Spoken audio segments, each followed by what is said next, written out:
everybody, coming at you in the middle of what is hopefully a safe, healthy, happy Labor Day weekend for all. Several months ago, my amazing big sister and host of the Carrie Croft Show, let's call her Carrie Croft, and I started workshopping, the idea of launching this podcast, of launching this platform. We started talking about it, started collaborating. The what, the how, very much in its infancy. However, the name instantly came to her. Casey on Tap, she said. It's Casey on Tap. It's perfect. And it is perfect. It was perfect then. Fast forward the tape, and that name is perfect now. Casey on Tap, where anything goes, right? It's quickly grown into a very fun, inclusive, interactive platform. Many folks all over this great country, and even across the pond, they've tuned in, they've listened, and they continue to support. But at the very core of all that fun, of all the laughter, of everything on this platform is a rather significant spirit, a rather significant core value that's firmly entrenched right into the name, Casey on Tap. That value, that DNA, the essence of what this is, what I am, is my full-blown, passionate, unrelenting stance regarding the amazingly destructive, poisonous, deceptive, cunning, life-crushing effects of alcohol.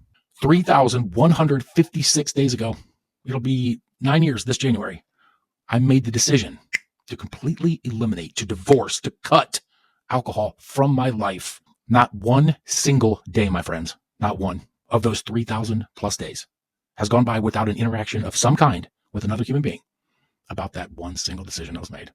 In-person conversations, phone calls, emails, text messages, social media, you name it. It's universal. It's the one thing that countless people want to ask me about. They want to talk about. They want to get close to it. They want to look at it. How did I do it? How did I quit it? How did I put it down? How can they do it? Should they do it?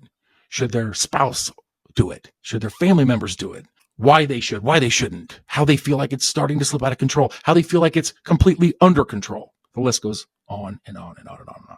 But you see, one thing that I've learned along this alcohol-free journey is this. The great John Bon Jovi wrote it perfectly. It's all the same, folks. Only the names change. In other words, all those people, everybody, everyone is saying the same thing to me. They're asking me the same thing. It's just dressed up 1,000 different ways. The reality, deep down inside, all of us, every human, we know how awful alcohol is.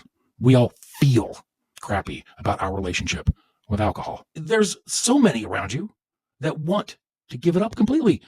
But how? I mean, seriously, their spouse drinks, their parents drink, maybe their grown kids drink, their neighborhood drinks, friends, family, social gatherings. Alcohol was introduced to all of us at a very early age. It's been in our homes since we've been born. We grew up around it. We've watched it. We've seen it. We've heard it. We've listened to it. We've had a bombardment of TV commercials, radio ads, billboards, bumper stickers, social media, people talking about it. Anything and everything has involved the consumption of alcohol around us for so long that now it just feels like part of everything, right? It just feels like air, water, food, exercise, paying taxes, alcohol. It just is, right? Wrong. Ladies and gentlemen, in my humble opinion, and to steal a fantastic line from a movie called The Usual Suspects, highly recommended, by the way, alcohol is, quote, the greatest trick the devil has ever pulled on all of us. As most of you are certainly well aware by now, there was an incomprehensible tragedy that took place just a few days ago, Thursday, August the 29th, in southern New Jersey, as the souls of NHL and Columbus Blue Jackets star Johnny Gaudreau and his brother Matthew, 31 years of age and 29 years of age, respectively, were tragically and swiftly extinguished from this earth and all of their loved ones by a drunk driver. Johnny Hockey, a superstar in the world of professional hockey, and his brother was a minor league hockey player himself. Both had young families. As a matter of fact, Matthew's wife is expecting their first child. Johnny's wife posted one of the most touching tributes I personally have ever read on social media regarding the passing of a loved one. Thank you for the best years of my life. Despite losing you, I am still the luckiest girl in the world to have been yours. I love you so much. You were perfect. Man, you were perfect. Some days it felt too good to be true. I love every single thing about you. You are my forever. I can't wait to be with you again. I love you so much, forever and ever. With, of course, gut-wrenching pictures of the young man with his kids. The driver, 43 years old, the police identified as Sean Higgins. Sean Higgins is charged with 2 counts of vehicular homicide. So Johnny Hockey and Matthew were riding their bicycles. They were both in town at home, their hometown in southern New Jersey, for their sister's wedding. The rehearsal dinner had just ended a little while earlier, and they were out on a bike ride together. The driver of a Jeep Cherokee, 43-year-old Sean Higgins, stated to the police at the scene that he had consumed roughly 5 to 6 beers before the accident. He explicitly stated to the effect that his consumption of alcoholic beverages contributed to his impatience and reckless driving, which resulted in the motor vehicle accident. You know, the amazing thing is the outpouring of messages from everybody talking about how amazing their bank accounts were. They said things like, boy, I tell you, these guys were super rich. They accumulated a lot of money. So impressed with the cars they're leaving behind, their fame. Oh, wait, that's not accurate at all, is it? They actually sounded more like this.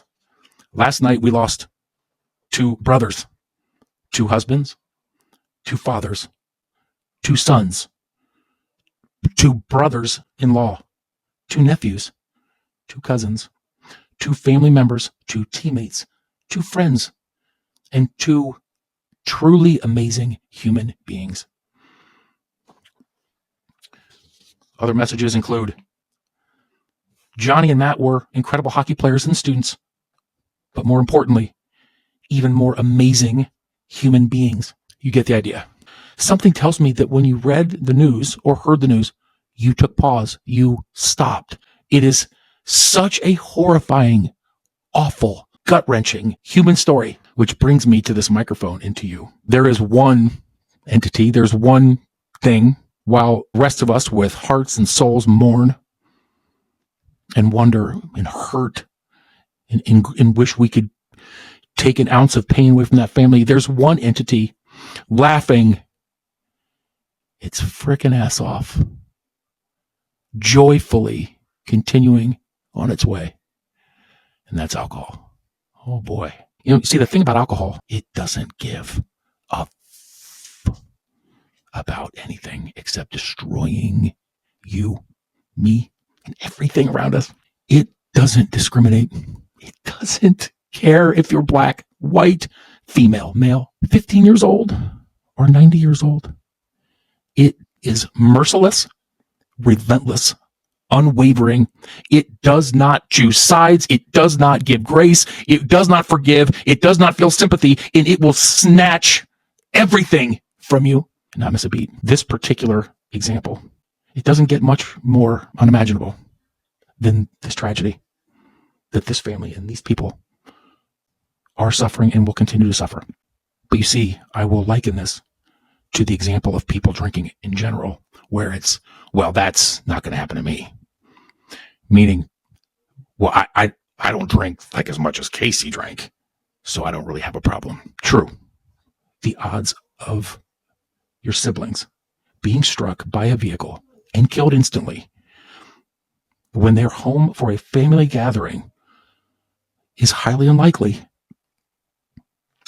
However, make no mistake, and you know it deep down inside, alcohol is patient, and it will lead to very similar endings in terms of friendships, marriages, relationships, job, workplace, your hobbies, your interests. It will destroy all of them. Alcohol is in no hurry.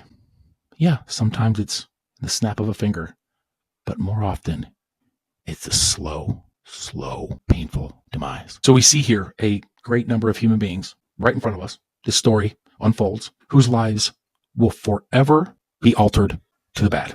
Generations to come. Can't even begin to imagine what's happening in their minds and their hearts.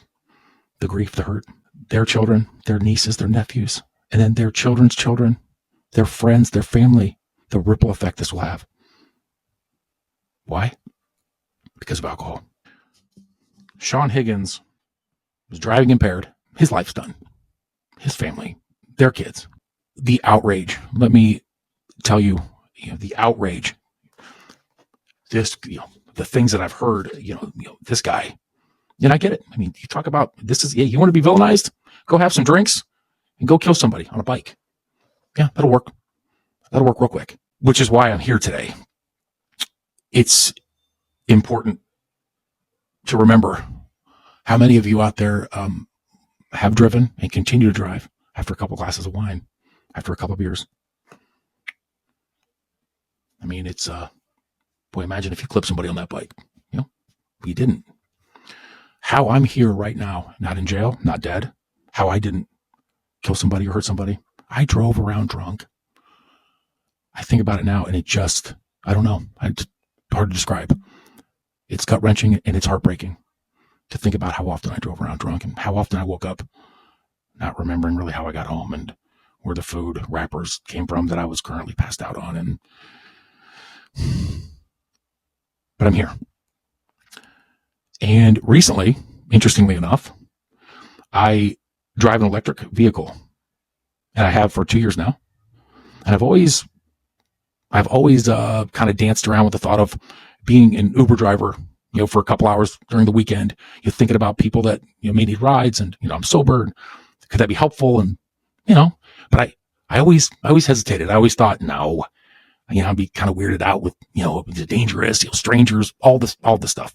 But for whatever reason, here recently, the last few months, there were some bad storms here in Cleveland, and I wanted to help with the food delivery. So I downloaded the Uber app, and I bounce out there from time to time for a couple hours late at night. And I started to develop, this is months ago now, this has nothing to do with this particular story, but it all comes together. I started to pick up just different ethnicities and different ages and different socioeconomic backgrounds. And the things I hear, the questions that people ask, and the youth, for example, how many young people I pick up late at night from work and bring home. But more often than not, and the reason why I got into this is, man, I've probably given over 100 rides now to mostly intoxicated riders that just want to get from point A to point B safely. And it's incredible. I've built up my franchises. I was the largest multi-unit franchisor in the country. I've raced. I've tried to, in my old life, I wanted to cut corners. I'd slit throats. I wanted to race to the top. I wanted all the money. I wanted all the things I wanted to be. I just wanted, I wanted to be the man. All the things that, a lot of us get seduced into wanting. But somehow, some way, by the grace of God, things changed for me. And I consider myself 9 years old now. As trite and cheesy as that sounds, it's the truth. And it's neat to genuinely feel that I have a gift. And it's certainly not my brains. Certainly not a professional athlete. I'm not curing cancer. I'm not an engineer. I'm not a doctor. Not a scientist. But it turns out the world needs human beings that just love the shit out of everybody, regardless of who their background or what color they are or what sexual orientation they are. And the gift I have is the ability to look at another human being and smile and just help them feel a little bit better about themselves than they did before our paths crossed. And it's humbling, but it's now turned into the most genuine, real way that I can give back.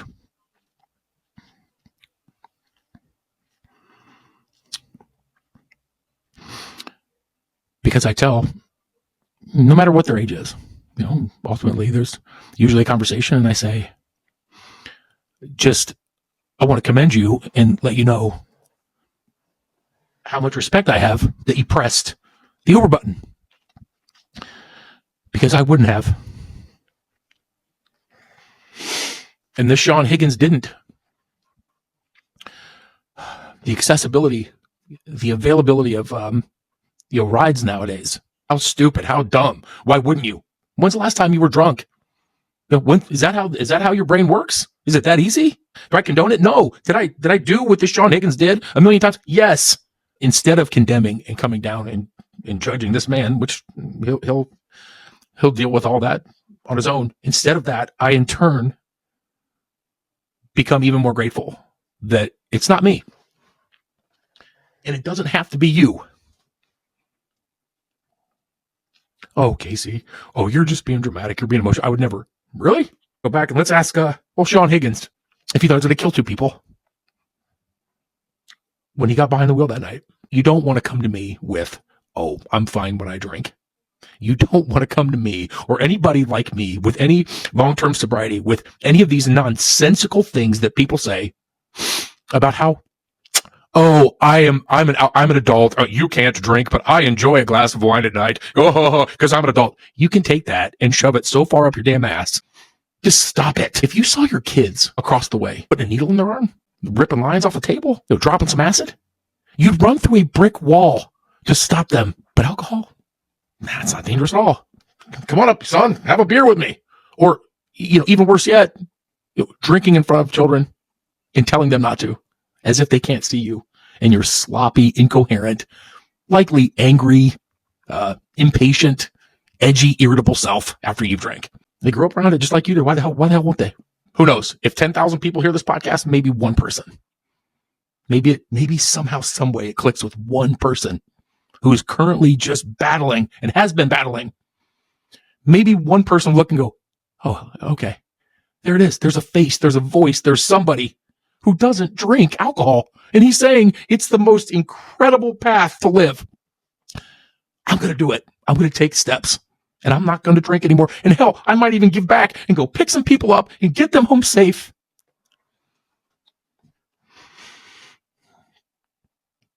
So that nobody ever has to deal with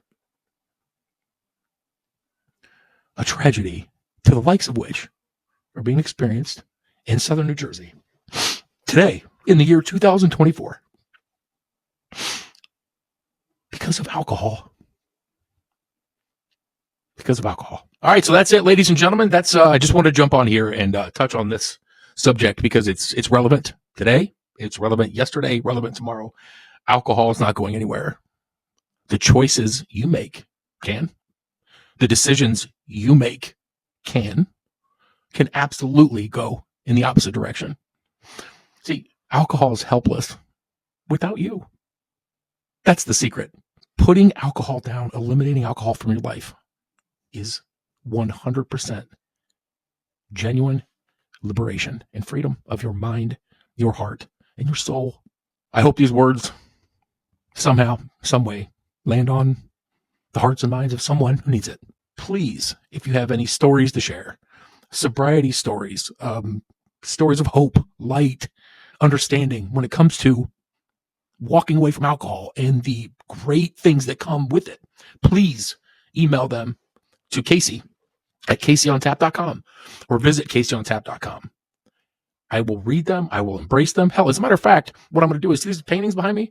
These are all paintings that I do, and I know they suck, but that's okay. These are from my heart. Look at these paintings. Casey. Okay. Right. Casey. That's my art store. But, I'll tell you what I'm going to do. I'm going to start shipping, these paintings, handmade paintings. You send in a story of you kicking alcohol's ass or someone you love or, any great thing that has occurred that's taken place because you got rid of that devil's juice. Okay. I'm going to read it. I'm going to line them up. And at the end of the month, I'm going to send a painting to you from my heart to yours, sign a little personal message in it. And we can, hey man, let's do this. We're going to keep on keeping on because the world needs light. The world needs love. And there's plenty of it out there.